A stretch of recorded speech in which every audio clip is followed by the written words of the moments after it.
Us over the phone is Professor John Gatsi. He's an economist at the University of Cape Coast Business School, and he's one of the organizers of the summit. Prof, good morning to you.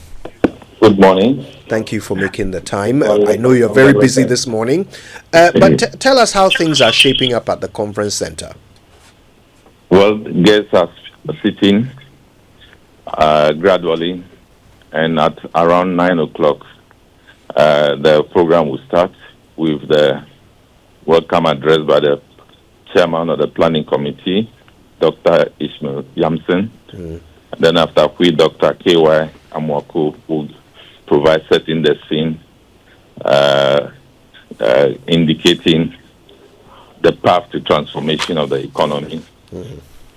Then we'll have the finance minister give us detailed but brief account of the state of the economy, focusing not only on the challenges of the economy, but the opportunities available for the economy in this challenging time. Then the president will give the keynote address that will end the first session. Then after which we'll break into 6 thematic areas on restoring macroeconomic stability, chaired by Dr. Paul Akwa. And then Leslie Duarte Mensan is a technical presenter with people like Professor Abo and the rest from academia, industry, and the rest contributing to the discussion there. Then we also have a private sector-led group. We will have restoring good governance and combating corruption. Dr. Akwete will be chairing, Franklin Kujo will be presenting, and the people who deal with the anti-corruption and governance space will be in the room for the discussion. We will also have structural reforms and policy reforms that will be chaired by Dr. Keke Sapon and Dr. Ali Klin Afetogbo of the IPP chamber will be presenting, with the private sector, the energy sector player discussing. We'll have a section for private sector-led growth, and then we'll have another section for growth with dev. And over here, we are talking about issues of inclusiveness, sustainability, diversification, export expansion, deploying technology in production processes, and also ensuring progressive productivity in the Ghanaian economy and making the Ghanaian economy competitive, and also to focus on an approach to developing human capital of the country. Right. So, what are we hoping to get out of this? Talk us through the general objectives and outcomes that we are hoping for by the end of this summit. I think 3 things. 1, to better appreciate the situation we find ourselves in. Number 2, to develop a consensus solution that will feed into the 2025 budget and will feed into medium to long-term design of economic economic transformation of the country. And that will be spearheaded by the National Development Planning Commission, and certain areas will influence activities at the sectoral levels. And that is why tomorrow section, we have a session called high-level dialogue, where the ministers of the productive sectors will come out with their takeaway from the various sections that they participated in, and get clarity about what we have agreed on, so that can influence their implementation. Already the president has given strong indication of complying with the recommendations, and then the recommendation guiding the medium to long-term agenda of the country.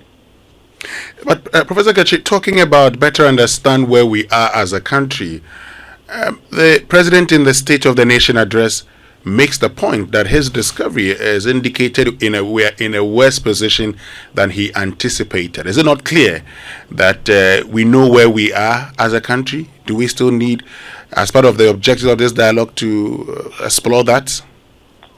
Yeah, the president makes a statement that give a qualitative in many of the cases. But here the finance minister will be providing us some details why we are in a mess, especially in debt management. Debt management is not only about the debt figure, it's about the debt approach, the mechanism, the institutional setup of debt management in the country. So all those things will come up. And when we talk about the fiscal, it's not only about debt to GDP. There are more issues about fiscal numbers that will have to tell the story. So I believe that is what the finance minister will be doing. So I'm not sure that what the president did was exhaustive. It provides more space for the finance minister to fill. Is this not something that will be captured in the budget come 11th March? Of course, some of the issues will be captured in the budget, but some of the issues have to do with the structure. Some of the issues have to do with the long-term implication of some of the engagements. So you are right, some of the issues will be captured in the budget, and some of the issues will have to guide us into the future. And you say part of and I believe that is the reason why that portion of his statement is not only indicating the problems, but it's also going to highlight the opportunities that these problems present to us. Now, okay, you say that some of the discussions, the recommendations are going to be factored into the 2025 budget. You've also talked about, as a country, how you want us to go. Now, we're getting ready for a budget in a week's time. What is captured in the budget, what government intends to do, can actually give us an indication as to how government wants to go. Some have suggested that if we want to do, isn't it obvious that many of the recommendations we are making today may not be included in the budget, and so the timing of the dialogue itself is problematic? I don't agree. You must start at a point and move into the long term. So the budget is actually a short-term program, but the programs within the budget has a short-term gestation, a long-term gestation period. So if you don't start at a point and the feature those that will go into this year's budget and those that will go into future arrangements, then it means that you have not got grasp of what the issues are. So I don't think I buy into that. Talking about future programs, do I get the indication that in having this conversation also, you're not just thinking about the 2025 budget, but you're thinking about the medium term? Exactly so. So in that case, there is a huge possibility. Oh, we've lost. I think we lost the connection. We must apologize. There is some very serious problem with telecommunications this morning, particularly with MTN. We are told that they are working on the issue. Yeah, we're told that they've actually resolved it now. Has it been yes, resolved? MTN. Okay. And they issued a statement that says that MTN sincerely apologizes to its customers for the difficulties faced in accessing our services earlier this morning. The issue has been resolved, and we truly appreciate your patience and understanding. That's good Thank news. you. Okay, so I think we have Professor Gatsi back on the line. You were asking. Yes.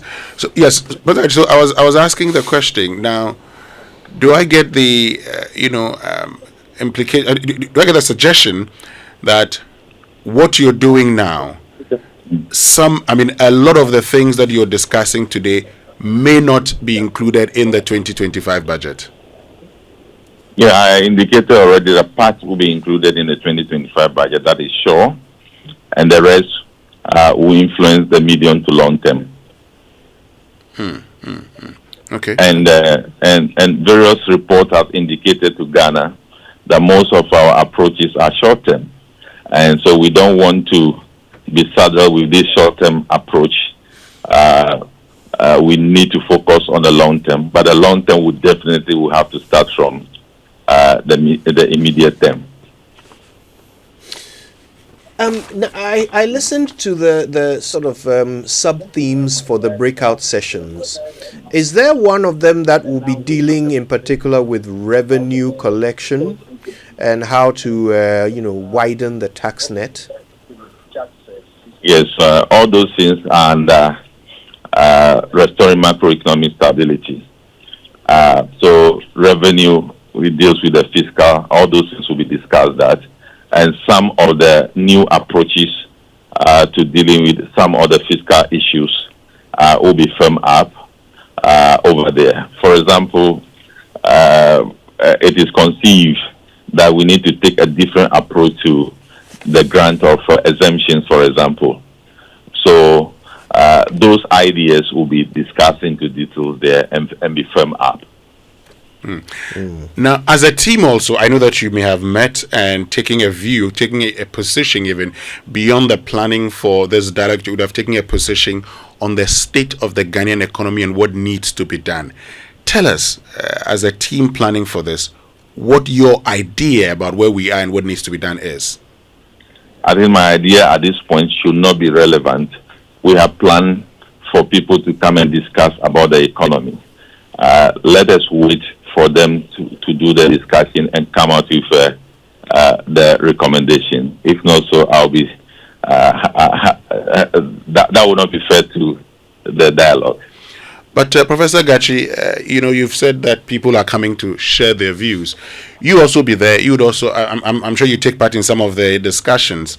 So it's just telling us what your idea is. We all have ideas. I will be supervising and monitoring and ensuring that things are in good shape. Okay. Now, post the dialogue, when are you expected to present your final report and recommendations? In fact, because we are minded that parts of the items should influence the 2025 budget, we have three rapporteurs, each professional rapporteurs for each of the thematic areas. So, by close of Friday, we have the first recommendation that we'll receive and then see which one will go into the budget. And by 20th of this month, we are working very hard to see whether we can conclude on the recommendations. When you say we would see which one is likely to go into the budget, my thinking is that you look at the feasibility of those recommendations and then a decision will be made, right? Of course, yes. The recommendations are made to us, and then we have to take decision on the recommendations. When you say the recommendations are made to us, who are the us? The planning committee is the one who engage all the various stakeholders in the engagement. So the report will come to us, and then we will also transmit it through the finance minister to the government. Prof, have we had any indication from the opposition parties that they will be participating in this forum? I think we have seeded the giving of invitation to the Chief of Staff's office. So I am aware that we have given them invitation, but response to the invitation, I am not aware. Even though I am privy to media discussion that some people are saying they will not attend. I do not know whether those people are close with the authority to speak on behalf of the party that they will not attend. So I've not heard the party itself say that they will come or they will not come. So I'm not in position to elaborate on that. But of course, we've seen some appointees in the previous administration, being asked to chair some of the committees. I mean, in previous NPP administration, being asked to chair those committees. But let's get to the acts. I think those people are not invited because they are MPP members. No, I didn't say that. I'm just making reference to appointees. Yes, but so I'm looking at the planning committee.